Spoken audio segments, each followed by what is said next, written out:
നിങ്ങളൊരു വലിയ മനുഷ്യനാണ്.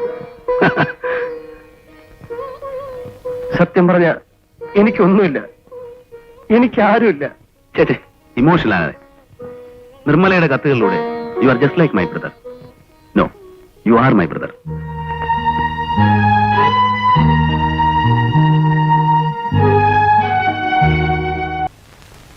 നാട്ടിൽ പോയി അമ്മയെ ഇങ്ങോട്ട് വിളിച്ചുകൊണ്ട് വരണമെന്ന് വിചാരിച്ചിരുന്നതാ. ഇനിയിപ്പോ അതൊക്കെ ആലോചിച്ച് വിഷമിച്ചിട്ട് ഒരു കാര്യമില്ലല്ലോ.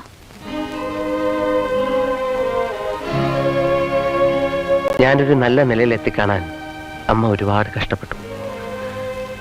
എന്ത് ചെയ്യാൻ, തലയിലെ വര ശരിയായില്ല. ഞങ്ങളുടെ ഒരു അകന്ന ബന്ധത്തിൽപ്പെട്ട വീട്ടിലായിരുന്ന അമ്മ. ഉടനെ വിവരം അറിയിക്കാൻ അവർക്കെന്റെ മേൽവിലാസം അറിയില്ലായിരുന്നു. അമ്മയുടെ ഇരുമ്പ് പെട്ടിക്കടിയിൽ നിന്ന് 2 ദിവസം മുമ്പാണത്രേ ഈ അഡ്രസ്സ് കിട്ടിയത്.